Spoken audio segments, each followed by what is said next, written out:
Having been adopted by terrorists and brutally trained from a young age in the deadliest military martial arts, Hina became one of the most feared people on the planet, especially after taking over the entire organization. The story begins in the middle of an underground fighting arena, where the enigmatic Hina prepares to go up against a Gorlock-looking girl. And seeing her opponent, the orc-looking girl, thinks this is going to be a walk in the park, especially after learning that the winning prize is 5 million yen. She then starts insulting her, stating that a shrimp like her shouldn't be in here and that she'll make it as painless as possible. But to this, Hina simply creepily smiles and calls her a slowpoke. This seemed to annoy the orc, who promises her that she'll crush her. Signaling the start of the match, the orc starts spamming her lightning-fast jabs, and seeing that none of them connected, the crowd erupts in cheers. The orc then asks Hina if she still thinks she's a slowpoke, to which she cutely tells her as slow as ever. This further pissed her off, but just as she was about to go full force, Hina in an instant dodges her attacks and blitzes towards her, delivering a bone-crushing hook and knocking her flat on her back, making the entire crowd erupt in cheers as she shouts her iconic line of another successful revolution. After the fight, she meets up with a tired-looking girl who's actually the owner of the underground fighting ring. She tells her if she keeps knocking out every opponent in one punch, this whole place is gonna go under, as no one will continue betting their money against her. Hina is surprised at this, as she totally thinks that's not her fault. Plus, everyone she brings to fight her is a total weakling. Hearing this, a fed-up Nezumi tells her that she's doing her best, but there aren't that many monsters like her out there. But to this, Hina chillingly tells her that she's counting on her to bring her strong fighters next time. Seeing this, Nezumi starts sweating bullets, as she knows this won't end well. But she shrugs it off, as she's already neck-deep in this business. But just how in the hell did a wash-up fighter like Nezumi manage to get herself an underground fight club, let alone deal with a monster such as Hina? Flashbacks show that while in the midst of getting pummeled, Nezumi too used to be an underground fighter, and thanks to her ex-career as a professional MMA fighter, she usually fought cleanly and opted to go for tactical knockouts or tap-outs rather than something flashy. But this would always disappoint the drunk punks watching her. After the fight, she's called to her boss's office alongside the tramp she was fighting, where he fires the both of them. The ugly one then freaks out and flips her boss while dipping, but Nezumi gets all in his face, shouting and cursing him, as this is the only gig she has going. Determined, he flat out tells her that her fights are too boring, as the average crowd watching her is mainly a bunch of punks who come here to see bloody brawls and knockouts, not clean tactical wins. And with this, he tells her that she's better off in public pro fights and sends her off. Later on, she links up with her two best friends to wash her sorrows with drinks, stating that she got the stick, all while cheering for freedom. Hearing this, her two friends try to comfort her as best as they can, with Iori jumping in and telling her that they could go and run her boss's pockets right now, as she's a cop. Well, a dirty one at that. But Nezumi starts teasing her, as that would be very illegal, especially for a cop. But Iori couldn't give two flips about the law, stating she's literally here having drinks with a bum of an illegal fighter and a Yakuza boss. And as it turns out, Iori used to be a well-known and respected detective in the anti-organized crime unit. But thanks to the downright illegal ways she obtained evidence, she would always rub heads with her boss over this, until one day her boss caught her on a very bad mood and she ended up beating him to a pulp. This got her sent down the ladder all the way to the juvenile division, and that's how she got here. Moving on to her other friend named Hana, who was practically forced to take over as the boss of the family, thanks to her dad croaking when she was barely out of high school, leaving her to take over one of the smallest and weakest Yakuza families. Naturally, her organization is bleeding members and is forced to make do in the shadows of the big players. And finally, herself, as she remembers that while in high school, the three of them joined a gym to slim down a little, but the two of them quit shortly after leaving her all alone. But Nezumi ended up liking MMA so much that she toughed it out and became one of the most elite players in her gym. That is, until she was about to go full pro and discovered that she had a detached retina. And all of a sudden, her life's work was thrown out of the window, as she can't possibly be accepted in the cage officially. And after taking a good look at herself being a jobless bum and her friends being a dirty cop and a broke Yakuza boss, she blurts out that all of us are a bunch of losers. The three then get bored and decide to spend the rest of the night somewhere somewhere else. Hana then suddenly offers Nezumi a very dodgy job, stating that she could make a lot of cash if she would just carry some suitcases around for her quote-unquote friends, but she refuses, as friends shouldn't use each other as mules. Iori then offers to help her out, saying that she has a surplus of confiscated items, and for the right price, she returns them to their owners. But yet again, Nezumi refuses, as getting tangled with cops isn't her specialty. And all of a sudden, a fight breaks out between a group of young female punks. Nezumi turns to her friend and asks her if she's gonna do anything about it, as it's literally her job. But Iori couldn't give a flip, stating that the world would be better off if they just take each other out. But she wonders that if she could just get folks like them to chill, maybe she could use that to start climbing the ladder at her job again. The three then head to the next pub to continue their night. And after she got home, Nezumi reflects on how much apple juice her friends drank, stating that they too might have it rough. And as she was about to go to sleep, she starts thinking that there aren't many underground rings out there that take female fighters, stating it's such a shame as female sports are just starting to pick up officially. And as she was about to doze off, it hit her like a lightning bolt. What if she starts one? The next morning, she rendezvous with her three friends who absolutely love the idea. Hana yells out that the club they're at is soundproof. And on top of that, it's outside of all the big players' territory, so no one will show up looking for trouble. Nezumi then turns to Iori and asks her about the fighters she promised, to which she excitedly tells her about the group of chicks from yesterday. Well, she arrested them and promised to let them go if they came and straightened their beef here rather than do it in the streets. A drunk and quite clumsy referee then introduces the fighters to the crowd, much to the dismay of Iori and Nezumi. The fight starts with both opponents going ham on each other, pulling each other's hair and delivering some back shots. That is until one of them lands a nasty kick, knocking her opponent out, which got the crowd roaring in hype.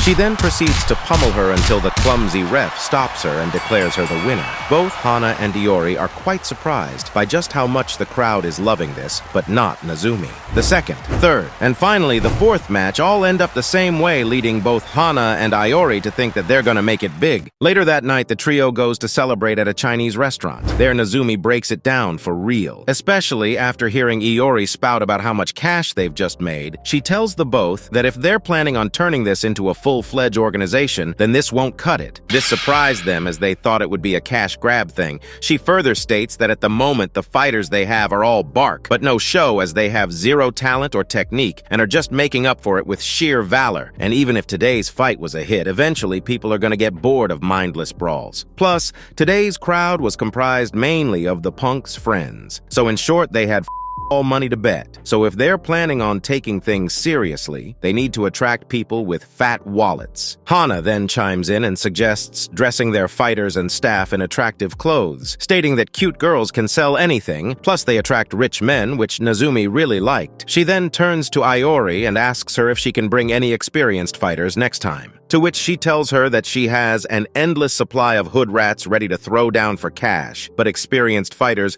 are a few dime among many, as they wouldn't be caught dead where she works. But just then it hit her like a train as she remembers something. She tells the both that it might be a bad idea, but she has one royally dangerous person in mind. The next day, the three head to an all-girls school. On a van, Iori points out who they're after. After seeing her, they start hysterically laughing as they couldn't possibly believe that a chibi little girl like her is an almighty and scary fighter. But dead serious Iori tells them that her name is Hongo Hina, the deadliest schoolgirl in Japan, a freak of nature who was once in the midst of a conspiracy to overthrow their government. She further explains that at a very young age, she was adopted by the head of a cult/criminal organization named the Army of God, who were basically lunatic extremists hell-bent on bringing their messed-up version of salvation to humanity. And that at a young age, their leader formed an elite special ops group on part with the military, so she basically grew up with firearms training, military martial arts training, all while fighting and conducting missions for their cause. Until one day their leader, who was also her adoptive dad, mysteriously perished and the organization crumbled afterwards. It is stated that Hina might have had a hand in all this. So naturally, almost every single member of that org is under heavy surveillance, that is, except for her, as word came from high up to cease all surveillance on her, especially after she was adopted a second time into a rich family. So everything about her is super sus. Hearing this, Nezumi thinks that it's all a bunch of BS, so she jumps out of the van and challenges the little to a duel. Seeing her, Hina at first thinks she's public safety, so she casually warns her that she'll get herself killed. Undeterred, Nezumi dashes towards her, trying to deliver a low kick, but Hana dodges it point blank, twisting her body with the motion, and delivers a kick to her face. But surprisingly, Nezumi barely blocks it, and as of now, she is starting to regret this, as her arm is throbbing like crazy. And at that moment, she realizes that this kid is no joke, as she's shocked by that reaction time. Hina then demonically approaches her, saying that she thought she was a slowpoke, but maybe she's wrong.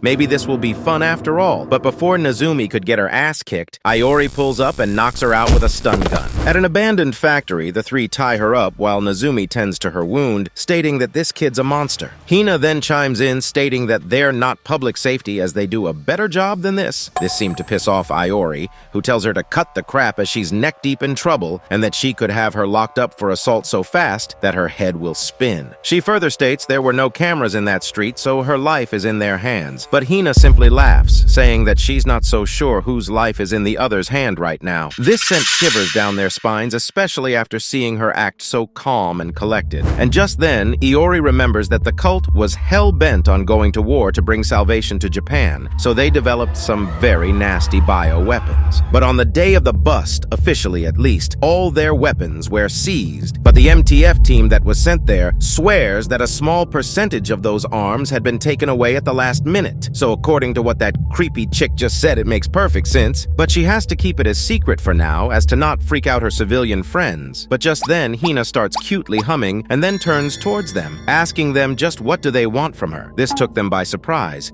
She then turns towards Nezumi, calling her a slowpoke, but yet somehow she blocked her attack. This earned her respect, as for the first time ever, she couldn't defeat a slowpoke in a single attack. But suddenly she stands up and tears off her cuffs, revealing that she had dislocated her finger to get them off, and asked that whatever they want her to do, she would only ask them to let her keep going to school as it's fun there. This left Iori in total shock, as she knows someone has been caught here, but she didn't know who exactly it was. The next day, Iori arrives at the spot and is greeted by Hana, who tells her that for their second show, they're doing quite well, as she opens the door, revealing one hell of a packed avenue, impressing Iori as word has spread fast about their organization. She's also impressed by their new employees, stating that they're total babes. Nezumi then shows up, saying that she really wanted to have a ring for this fight, but she couldn't find one on this short notice. She further states that she really liked the other new fighter she brought, as she seemed strong. Hearing this, Iori scoffs, telling her that roping a goody two-shoes like her into this was no easy task, as she arrested her and blackmailed her into joining. But she's hoping that she'll be strong enough to fight Hina. But just then, the referee starts introducing the fighters, starting from the east with Hina, aka the Revolutionary Princess, which really surprised the crowd, as she's wearing a high school uniform, much to the dismay of Nezumi, who couldn't get her a uniform in such short notice. And then to the west is the hair-raising killing machine Momoche Mihina,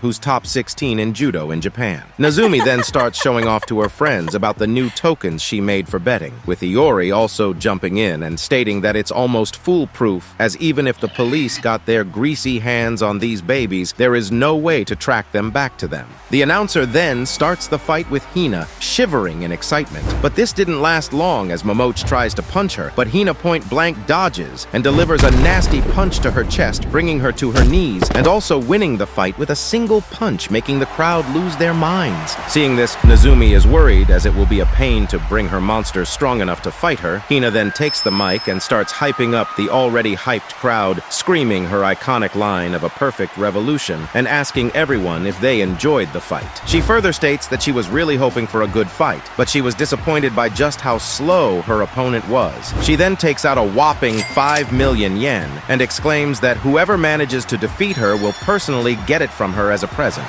This made the crowd erupt in hype, shocking the trio and also making them worried, as this move will 100% attract some monsters to their small little organization, which might spell trouble for them. All while Hina was just standing there with a sinister smile, wondering just how many strong opponents will she get to fight. The next day at the Metro Police Department, Iori is summoned for a meeting with a big-shot general, as she had come in contact with Hina herself. But what he doesn't understand is just what in the hell is she planning to get out of this. But she pretends that she has no clue what he means, means and that she's just buddies with Hina. He then offers to put her back on the gang unit if that's what she's after, but she refuses, stating that that's not what she's after, as all she wants is the cops to stay out of her business. And by that she means the fighting organization, and in exchange, she'll keep Hina on the straight and narrow. And to her surprise, he immediately accepts, and seizing the opportunity, she asks for another favor as she needs access to their database of the most savage and heinous criminals they have, claiming that it's for work purposes. And after leaving, she reflects about this whole ordeal, as just by brushing shoulders with that Hina chick, she was immediately granted a meeting with the general himself. This made her realize that if she could use that chick well, she'll be the next general in no time.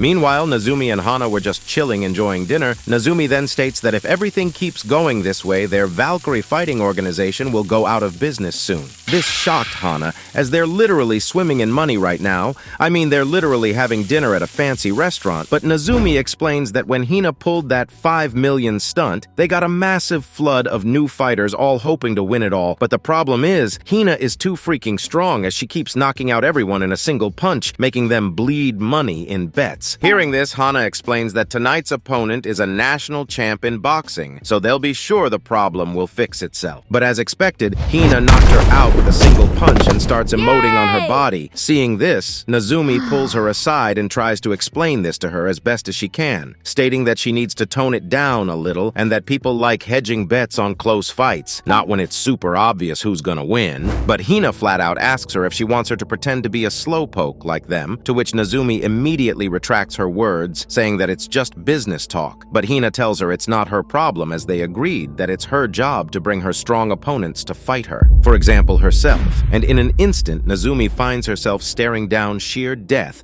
as Hina blitzes towards her, and thankfully she manages to dodge at the last moment. Well, not fully, as she still got hit with a nasty knee. Hina follows it up with an elbow, but Nezumi copies her last move, twisting her body to dodge the elbow and using the momentum to deliver an elbow of her own. But Hina blocks it at the last second, and seeing her effortlessly copy her moves, Hina was impressed. Nezumi dashes back screaming that she didn't come here to play games with her, but Hina was having none of it, as she was so impressed that a slowpoke like her could keep up with her. Nezumi screams out to knock it off and that she's not fighting her. But Hina states that she might have something that could change her mind just before she menacingly brings up the chemical weapons, making the two reel in shock. She then says that she knows they're just dying to know where the army of God's missing weapons are, and to get them all she has to do is win against her in a fight. And in an instant, Hina tries to hit her with a left hook, but she manages to dodge it just before dashing back. Hina yet again tries to cross the distance, but Nezumi goes to sweep her legs. This didn't work, as Hina jumps at the last second and almost lands a devastating punch. She then immediately turns and dashes towards her at max speed while throwing a lightning-fast punch, but Nezumi weaves out of it, impressing her. And from the sidelines, Hana was just standing there, awed by her friend's speed, stating that she's actually keeping up with that monster, if not barely. And in a flash, Hina throws off another powerful punch, but Nezumi snakes out of it and picks her up by the legs and then slams her on the floor with such speed that it actually surprised Hina.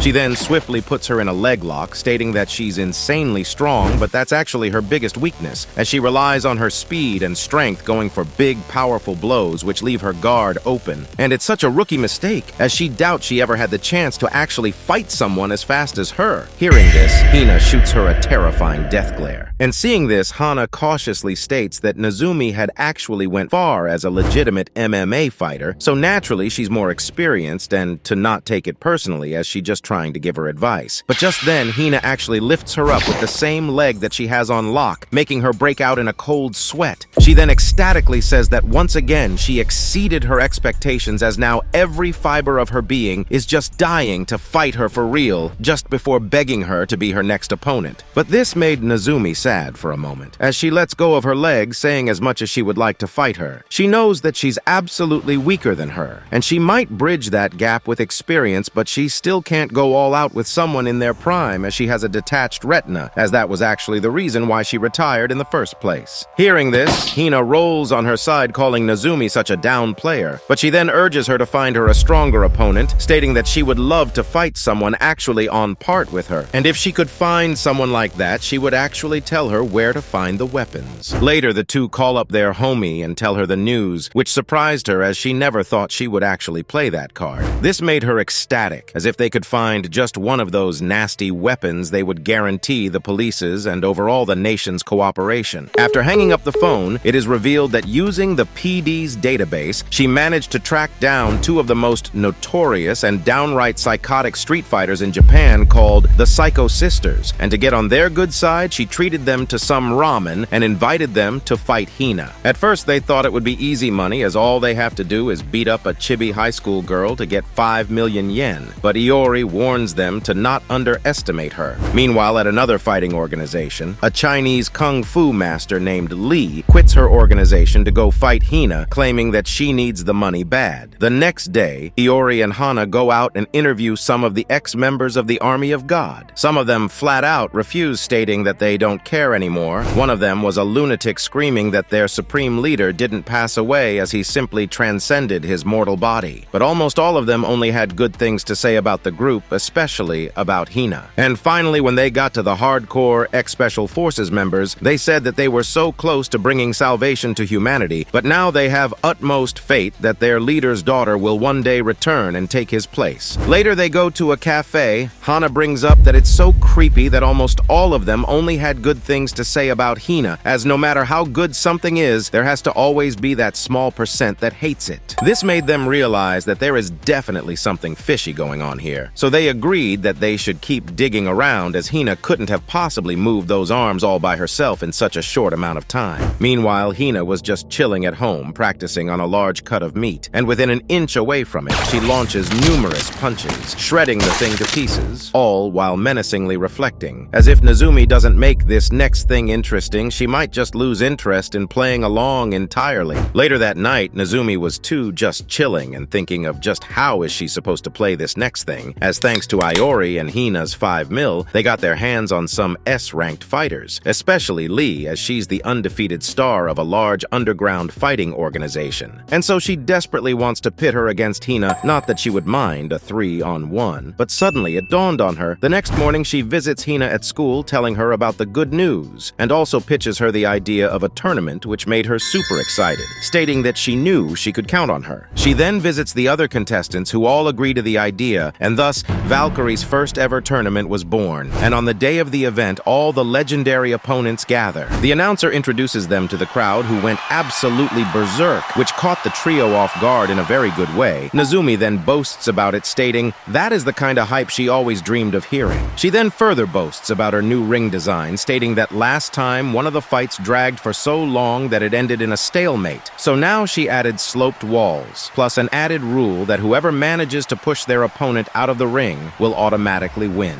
The announcer then reveals the fighters' placements, with the first matchup being the revolutionary princess going up against the little psycho sister named Riku. Seeing that she's up against a shrimp of an opponent, she gets cocky and asks her sister if she's ready to throw hands for that 5 mil afterwards. Even Iori jumps in and explains that those two are total freaks of nature, as they've naturally excelled at every single sport they've tried so far. They could have went on to become world champion athletes, but instead they wasted their potential on underground fighting. She further states that she wouldn't be surprised if Riku wiped the floor with Hina, and as the fight starts, the two instantly attack each other, with Hina landing a clean hit but also dodging Riku's attack. She then further dodges another punch and instantly counters, and using this momentum, she throws a barrage of body shots, with all of them connecting. And as the crowd was going wild, Nezumi notices something was off. Even though all of those nasty punches were connecting, Riku seemed to not mind, almost as if she's made out of concrete. And in an instant, she grabs Hina by the shoulders and slams her with a nasty headbutt, knocking the daylights out of her, as she screams out that it takes nerves and guts to win a fight, not just skills. But just then, Hina switches her stance completely, going from an orthodox stance to a more slouched over one, which worried Riku, as even after she released her Carnage Rush, she can still move, which kinda impressed her at the same time.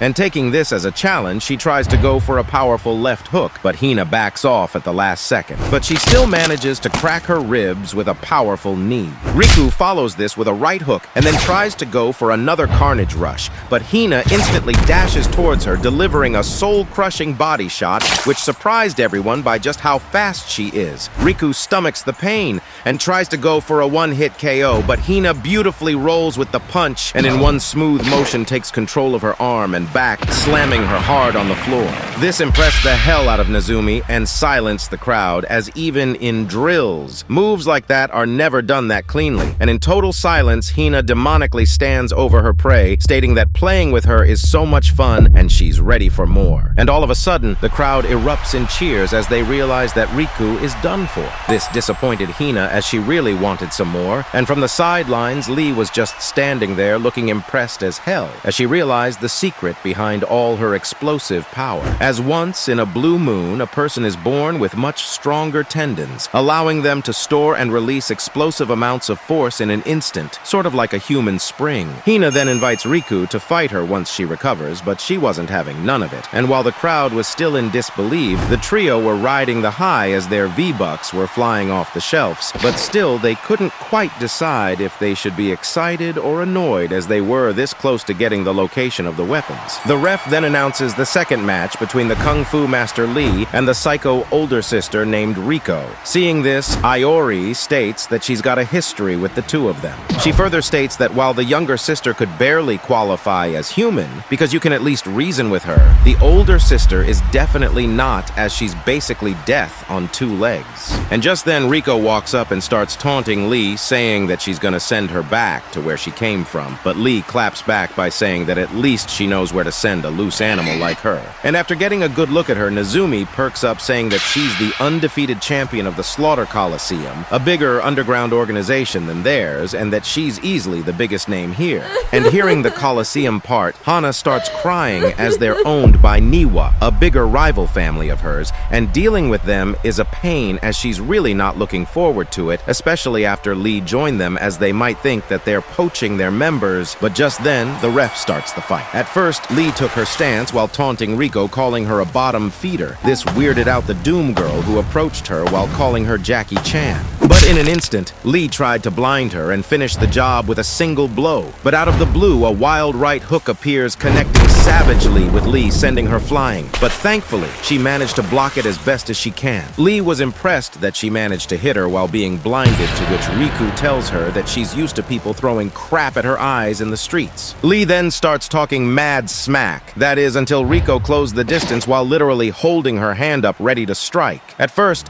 Lee was confused, but for some reason she chooses to tank the attack, even though she could have easily dodged it. Riko then follows this with a second punch, which Lee tried to block with her hands, but she failed miserably, and mid-blow Lee somehow was unscathed as she dashes back and unleashes a punishing barrage of attacks as a counter. This took the crowd and trio by surprise, as they thought that Lee was done for sure. That is, until Hina shows up and casually explains that Lee's using a very advanced Chinese martial art called Hua Jin, which is basically a technique for deflecting and tanking attacks. But even with her perfect mastery of it, she couldn't fully deflect that monster's blow, so she just dodged it instead. Back to the fight, Riko starts taunting Lee, who was hella confused, as she's sure she landed her blows perfectly on her pressure points. So why is that thing still showing no signs of pain? But just then, Riko casually Jojo walks towards her while winding up for an attack, which made Lee sweat bullets, as she couldn't possibly be this much of a moron. But just as she swings, she realizes that yes, she is a freaking moron, a very strong one at that. Lee starts frantically dodging and weaving for her life, as if a single swing of those meaty jabs hits her, it's game over. But suddenly, she hits the wall. Lee stares down, death incarnate, and in an instant, she gathers all her strength and kicks off the wall, delivering a powerful blast, which knocked Riko back.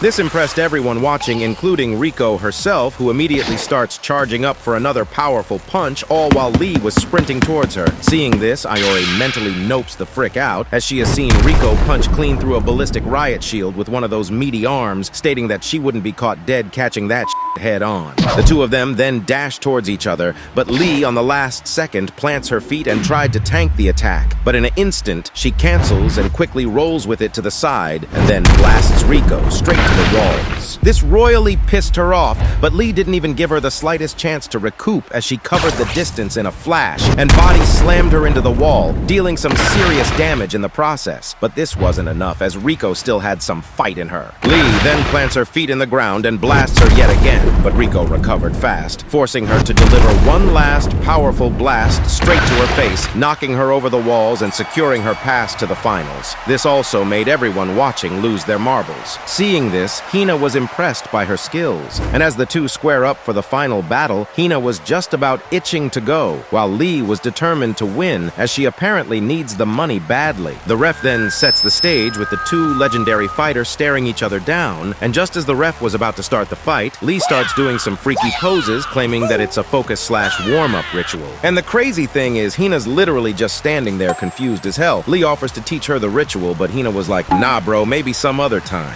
The ref then starts the match for the second time, and expecting the two to just start pummeling each other. The crowd was confused to see the both just standing there, observing each other. And as it turns out, Nezumi had offered Lee an extra mil if she actually manages to win, and plus, Hina is no ordinary opponent, so she's being extra cautious. And in a flash, Lee covers the distance and feints a punch, but that was just a distraction as she clamps down hard on her foot, locking her in place and delivering a nasty jab. And in the same instant, Lee unloads a barrage of punches, which took the crowd by surprise. But unfortunately, Hina effortlessly dodges each and every last attack, and when Lee got finally winded, Hina countered with a soul-crushing punch, knocking her back and surprising her. But still, Lee was actually glad it all turned out this way, as her intent wasn't to land those blows, but was to stunt her mobility with that foot stump, calling it her secret weapon. As the crew finally noticed what was up, Lee was just standing there looking smug, as she thought it will be smooth sailing from here. But Hina nonchalantly admits that she fell for it, and as the crowd was going insane, Lee sensed that something was off. Normally, when people get hit with this attack, they can't help it but show signs of pain. But Hina was just standing there calm as ice. But nonetheless, she had stunned her mobility, so she'd take the win. And upon noticing that she's dragging her foot on the ground, Lee felt reassured for a second, that is, until Hina blitzes towards her. And with the same broken foot, she delivers a soul-crushing roundhouse to her face. And still using the same foot, she immediately follows it with a devastating kick to the stomach, leaving Lee just standing there reeling from the pain. And upon noticing her even more mangled foot, the crew were shocked. Hina chillingly starts taunting her, asking her to look alive while stating that it's been so long since she felt like this, as pain is surging through her body, moving is hard, and she feels all dizzy and clammy. She then looks Lee dead in the eyes and thanks her for this amazing experience, sending a flash of panic down her spine. Lee then instinctively tries to counterattack, but she couldn't help it but back off, which confused the crowd as they thought she's winning. But the only person who could relate to her in this instance was Nezumi, as she states that no one will understand until they go up against that thing in person, as Hina might appear all cute and bubbly. But there's something sinister and bottomless about her, something hungry that can only be described as pure insanity. Panicked out of her mind, Lee starts backing off, giving Hina the perfect opportunity to dash towards her and try to land another kick. But Lee turns her forehead and tanks the attack while screaming that she's not going down that easily, as she's here to take that money and nothing else. Seeing this, Hina was surprised for a second, but Lee immediately blasts her with her twin fists, and not giving her a chance to recover, she dashes towards her and unleashes a barrage of punches. Hina tries to deflect them, but she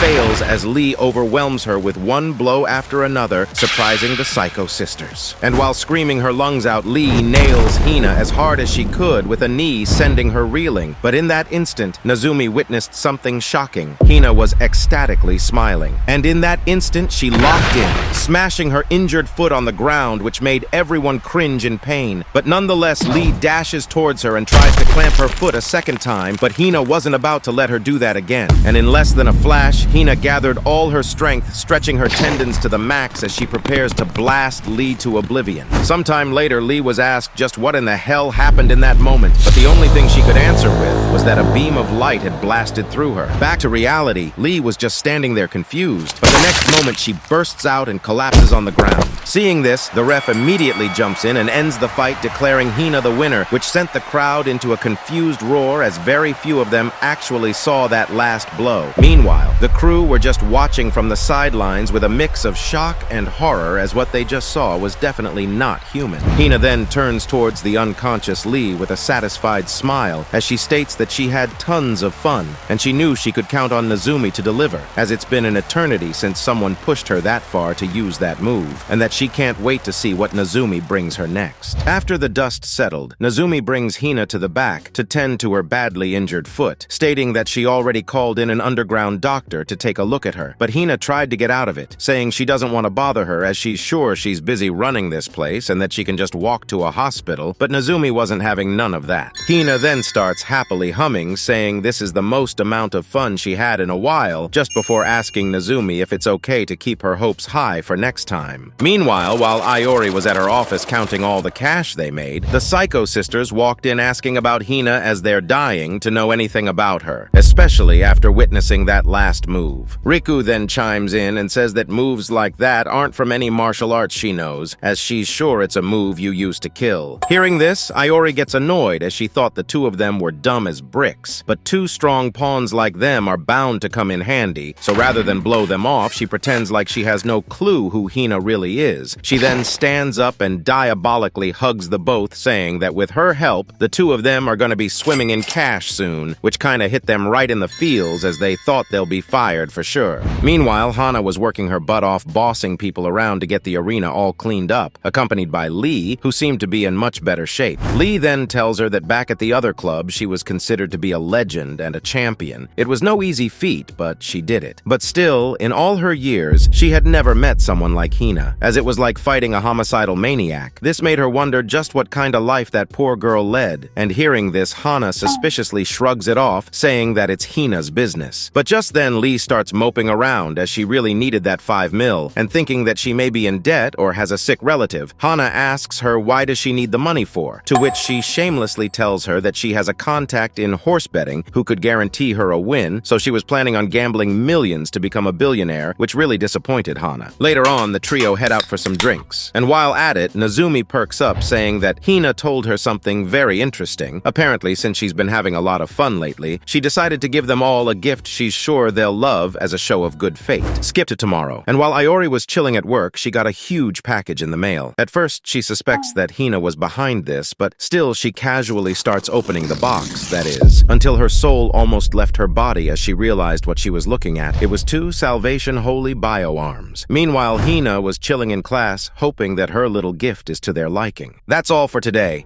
We really hope you enjoyed this video. Make sure to drop down below and show us some love by smashing that like button.